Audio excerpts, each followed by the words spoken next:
Welcome to Bosco Campus Vision. This is Rani, Assistant Professor, PG Department of Commerce, Don Bosco College, Kottayam. In this session, we discuss what are the different methods of reapportionment of overheads. What are the different methods of reapportionment of overheads? There are 4 different methods used for reapportionment of overheads. First one, direct distribution method. Second one, a repeated distribution method. Third one, simultaneous equation method. And last one, step method or step ladder method.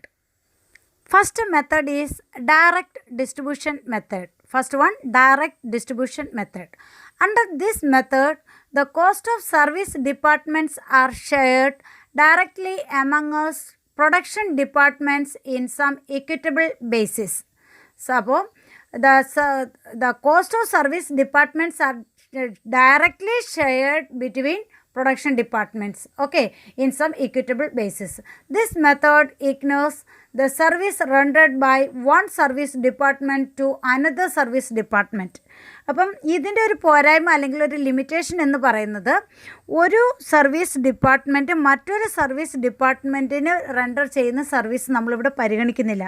That means ഒരു service ഡിപ്പാർട്ട്മെൻറ്റിൽ ഉണ്ടാകുന്ന cost എന്ന് പറയുന്നത് അല്ലെങ്കിൽ അവിടുത്തെ overhead എന്ന് പറയുന്നത് production ഡിപ്പാർട്ട്മെൻറ്റിന് വേണ്ടിയിട്ട് മാത്രമല്ല മറ്റുള്ള സർവീസ് ഡിപ്പാർട്ട്മെൻറ്റിനും കൂടി വേണ്ടിയിട്ടുള്ള, സപ്പോസ് ഒരു എക്സാമ്പിൾ ക്യാൻറ്റീനാണ്, ക്യാൻറ്റീൻ എക്സ്പെൻസസ് ആണ്. അവിടെ നോക്കേ ഏത് ഡിപ്പാർട്ട്മെൻറ്റിലെ എംപ്ലോയർ ആണെങ്കിലും എംപ്ലോയി ആണെങ്കിലും എവിടെയാണ് ഫുഡ് കഴിക്കുക? ക്യാൻറ്റീനിലാണ് ഫുഡ് കഴിക്കുക. അപ്പം അവിടെ ഉണ്ടാകുന്ന എക്സ്പെൻസസ് എന്ന് പറയുന്നത് ഒരിക്കലും എവിടത്തേനും മാത്രമല്ല, പ്രൊഡക്ഷൻ ഡിപ്പാർട്ട്മെൻറ്റിലേക്ക് മാത്രമല്ല മറ്റുള്ള സർവീസ് ഡിപ്പാർട്ട്മെൻറ്റിലേക്കും കൂടി വേണ്ടിയിട്ടാണ് ആ എക്സ്പെൻസസ് അവിടെ ടോട്ടൽ ഓവർഹെഡ് അവിടെ ഇൻകർ ആയിട്ടുള്ളത്. ഓക്കെ, അതാണ് ഇതിൻ്റെ ഒരു ലിമിറ്റേഷൻ എന്ന് പറയുന്നത്. ഓക്കെ, അപ്പോൾ ഡയറക്റ്റ് ഡിസ്ട്രിബ്യൂഷൻ മെത്തേഡ് എന്ന് പറഞ്ഞാൽ എന്താണ്? Under this method the cost of service departments shared directly among production department in some equitable basis. അപ്പം ഓവർഹെഡുകൾ പ്രൊഡക്ഷൻ ഡിപ്പാർട്ട്മെൻറ്റ് സം ഇക്വിറ്റബിൾ ബേസിസിൽ എന്ത് ചെയ്യുകയാണ്? ഡയറക്റ്റ്ലി ഷെയർ ചെയ്യുന്ന മെത്തേഡാണ് direct distribution method. Okay, so overhead expenses of service departments are directly allocated or apportioned to production departments only. ഇവിടെ production ഡിപ്പാർട്ട്മെൻറ്റിന് മാത്രമാണ് എന്ത് ചെയ്യുന്നത്? സർവീസ് ഡിപ്പാർട്ട്മെൻറ്റിൻ്റെ എക്സ്പെൻസസ് ഷെയർ ചെയ്യപ്പെടുന്നത്. This method is simple but unscientific. Simple മെത്തേഡാണ്, പക്ഷേ എന്താണ്? അൺസയൻറ്റിഫിക്. ദാറ്റ് മീൻസ് അതാണ്, ഒരു സർവീസ് ഡിപ്പാർട്ട്മെൻറ്റ് മറ്റൊരു സർവീസ് ഡിപ്പാർട്ട്മെൻറ്റിനെ പരിഗണിക്കുന്നില്ല. അതുതന്നെയാണ് ഇതിൻ്റെ ഒരു അൺസയൻറ്റിഫിക് ആണെന്ന് പറയാനുള്ള കാരണവും. Okay, the second method is that repeated distribution method. Under this method, the overhead expenses as per primary distribution summary are redistributed to production department as well as the service department on equitable basis. അപ്പം first മെത്തേഡിൻ്റെ limitations overcome ചെയ്തുകൊണ്ട് നമ്മൾ കൊണ്ടുവന്ന പുതിയ മെത്തേഡാണ് എന്തെന്ന് പറയുക? Repeated distribution method എന്ന് പറയും. അപ്പോൾ ഇവിടെ ഓവർഹെഡ് എന്ന് പറയുന്നത് ആർക്കൊക്കെ ഷെയർ ചെയ്യപ്പെടും? പ്രൊഡക്ഷൻ ഡിപ്പാർട്ട്മെൻറ്റിനും അതുപോലെ മറ്റുള്ള സർവീസ് ഡിപ്പാർട്ട്മെൻറ്റിനും എന്ത് ചെയ്യപ്പെടുന്നു? ഒരു ഇക്വിറ്റബിൾ ബേസിൽ ഷെയർ ചെയ്യപ്പെടുന്നു. Okay, usually the basis of reapportionment is given in percentage. നമുക്കിവിടെ തരിക പെർസെൻറ്റേജ് ആയിരിക്കും. പ്രൊഡക്ഷൻ ഡിപ്പാർട്ട്മെൻറ്റ് സർവീസ് ഡിപ്പാർട്ട്മെൻറ്റിനും ഒരു പെർസെൻറ്റേജ് ആയിരിക്കും തരിക. 20%, 60%, then 15%, then 15% എന്നൊക്കെ പറഞ്ഞായിരിക്കും തരിക. Okay, under this method on apportioning the overhead cost of one service department some portion of the overhead goes to other service department also. അപ്പോൾ നമ്മൾ ഒരു സർവീസ് ഡിപ്പാർട്ട്മെൻറ്റിൻ്റെ ഓവർഹെഡ് ഡിസ്ട്രിബ്യൂട്ട് ചെയ്യുമ്പം അത് പ്രൊഡക്ഷൻ ഡിപ്പാർട്ട്മെൻറ്റിന് മാത്രമല്ല അതിൻ്റെ ഷെയർ കിട്ടുക, അതിൻ്റെ ഒരു ഷെയർ ആർക്കും കിട്ടും? മറ്റുള്ള സർവീസ് ഡിപ്പാർട്ട്മെൻറ്റിനും കിട്ടും. Okay, hence the cost of service departments are repeatedly shared to other service department also till the figure in service department become too small or negligible to be shared. Okay, അപ്പം നമ്മളിങ്ങനെ repeated ആയിട്ട് നമ്മളിപ്പോൾ suppose ABC 3 production department, XY service department, എക്സിൻ്റെ amount നമ്മൾ ഈ 3 ഡിപ്പാർട്ട്മെൻറ്റിനും അതുപോലെ വൈക്കുമായിട്ട് share ചെയ്യുന്നു. അപ്പോൾ വൈക്ക് ഇപ്പോൾ ഓൾറെഡി ഒരു എമൗണ്ട് ഉണ്ട്, അതിനോടൊപ്പം സം പോർഷൻ ആരുടെയും കൂടെ കിട്ടുന്നു? എക്സിൻ്റെയും കൂടെ കിട്ടുന്നു. അപ്പം ആ വൈയുടെ ഓൾറെഡി ഉള്ള പോർഷനും എക്സിൽ നിന്ന് കിട്ടിയ ഷെയറും കൂടി വീണ്ടും എന്ത് ചെയ്യുന്നു? ഡിസ്ട്രിബ്യൂട്ട് ചെയ്യുന്നു. അപ്പം ആ 3 പ്രൊഡക്ഷൻ ഡിപ്പാർട്ട്മെൻറ്റിനും എക്സിനുമായിട്ട് ചെറിയ പോർഷൻ എക്സിനും കിട്ടുന്നു. എഗെയിൻ എക്സിൻ്റെ പോർഷൻ വീണ്ടും ഡിവൈഡ് ചെയ്യുന്നു. അപ്പോൾ അതിൻ്റെ ഒരു പോർഷൻ ആർക്ക് കിട്ടുന്നു? വൈക്ക് കിട്ടുന്നു. അപ്പോൾ ആ വൈക്ക് കിട്ടിയ ഫിഗർ വീണ്ടും നമ്മൾ പ്രൊഡക്ഷൻ ഡിപ്പാർട്ട്മെൻറ്റ് ഡിപ്പാർട്ട്മെൻറ്റിനും സർവീസ് ഡിപ്പാർട്ട്മെൻറ്റിനുമായിട്ട് ഷെയർ ചെയ്യുന്നു. അങ്ങനെ ഈ പ്രോസസ്സ് കണ്ടിന്യൂ ചെയ്യുന്നു എപ്പോൾ വരെ? Till the figure in service department become too small or negligible to be shared. ഏറ്റവും ചെറിയ എമൗണ്ട് ആകുന്നത് വരെ, ഇനി അത് ഷെയർ ചെയ്യാൻ പറ്റാത്ത ഒരു ഫിഗറിൽ എത്തുന്നത് വരെ നമ്മൾ ഈ പ്രോസസ്സ് കണ്ടിന്യൂ ചെയ്യുന്നു. Okay, when it become very negligible the last amount to be shared is distributed only to the production department. അപ്പം ആ നെഗ്ലിജിബിൾ എമൗണ്ട് ആയി കഴിയുമ്പോൾ ആ എമൗണ്ട് പിന്നെ സർവീസ് ഡിപ്പാർട്ട്മെൻറ്റിന് ഷെയർ ചെയ്യാതെ ആർക്ക് മാത്രമായിട്ട് ഷെയർ ചെയ്യുന്നു? പ്രൊഡക്ഷൻ ഡിപ്പാർട്ട്മെൻറ്റിന് മാത്രമായിട്ട് ഷെയർ ചെയ്യുന്നു. ഇങ്ങനെ നമ്മൾ ഓവർ ഹെഡ് ഡിസ്ട്രിബ്യൂട്ട് ചെയ്യുന്ന മെത്തേഡിനെയാണ് എന്തെന്ന് പറയുക? നമ്മളുടെ റിപ്പീറ്റഡ് ഡിസ്ട്രിബ്യൂഷൻ മെത്തേഡ് എന്ന് പറയുക. Okay, then third important method is simultaneous equation method. Simultaneous equation method. Under this method, the cost of service departments are apportioned algebraically by means of simultaneous equation. Simultaneous equation use ചെയ്തുകൊണ്ട് algebraically നമ്മളൊരു എമൗണ്ടിനെ നമ്മൾ എന്ത് ചെയ്യുകയാണ്?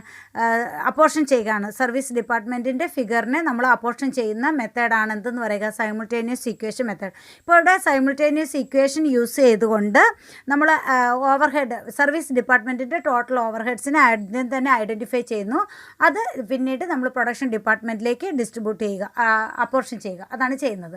These expenses are later redistributed to production departments on the basis of given percentage. Okay, അപ്പം ഇപ്പോൾ എക്സിൻ്റെ ഇത്ര portion വൈക്ക് കിട്ടുന്നു, വൈയുടെ ഇത്ര പോർഷൻ എക്സിന് കിട്ടുന്നു. ദാറ്റ് മീൻസ് എക്സും വൈയും service ഡിപ്പാർട്ട്മെൻറ്റാണ്.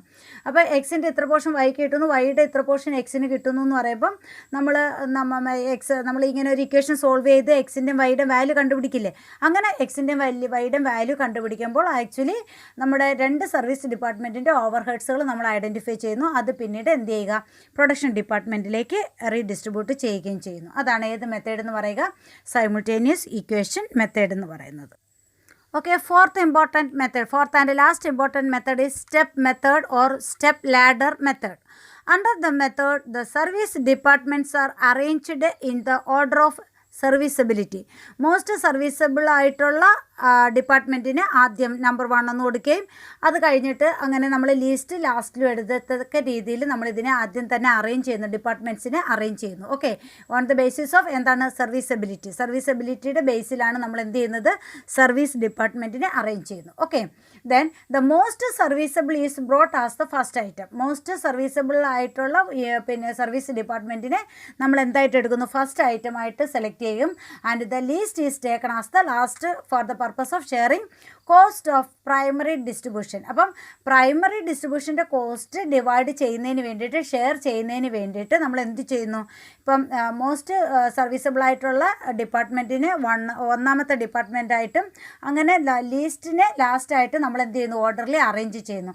Then the production departments are taken the given order. അത് കഴിഞ്ഞിട്ട് പ്രൊഡക്ഷൻ ഡിപ്പാർട്ട്മെൻറ്റിൽ അവർ പറഞ്ഞിരിക്കുന്ന സ്പെസിഫിക് ഓർഡറിൽ എഴുതുന്നു. ഓക്കെ, ആദ്യം നമ്മൾ സർവീസ് ഡിപ്പാർട്ട്മെൻറ്റ് എഴുതുന്നു, അത് കഴിഞ്ഞിട്ട് നമ്മൾ പ്രൊഡക്ഷൻ ഡിപ്പാർട്ട്മെൻറ്റ് എഴുതുന്നു. Okay, then after arranging the departments, the expenses of the most serviceable department is first apportioned to the service department as well as the production department. അപ്പം most serviceable ആയിട്ടുള്ള ഡിപ്പാർട്ട്മെൻറ്റിൻ്റെ over ഹെഡിനെ നമ്മൾ ആദ്യം തന്നെ apportion ചെയ്യുന്നു.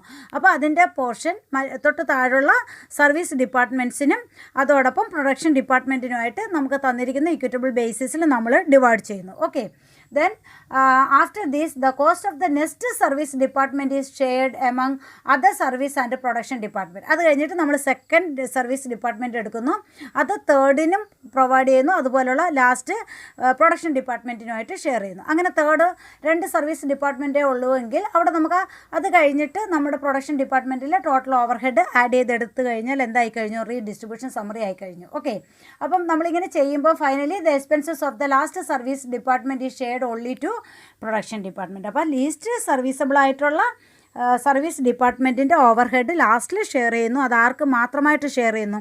Production ഡിപ്പാർട്ട്മെൻറ്റിന് മാത്രമായിട്ട് share ചെയ്യുന്നു. Okay, അങ്ങനെയാണ് നമ്മൾ എന്ത് ചെയ്യുക? സ്റ്റെപ്പ് ലാഡർ മെത്തേഡിൽ എന്ത് ചെയ്യുന്നത്? എക്സ്പെൻസ് ഓവർ ഹെഡുകൾ റീഅപ്പോർഷൻ ചെയ്യുന്നത്. Okay, today we discuss what are the different methods of reapportionment of overhead. Okay, dear students, watch and listen the videos carefully and write the notes.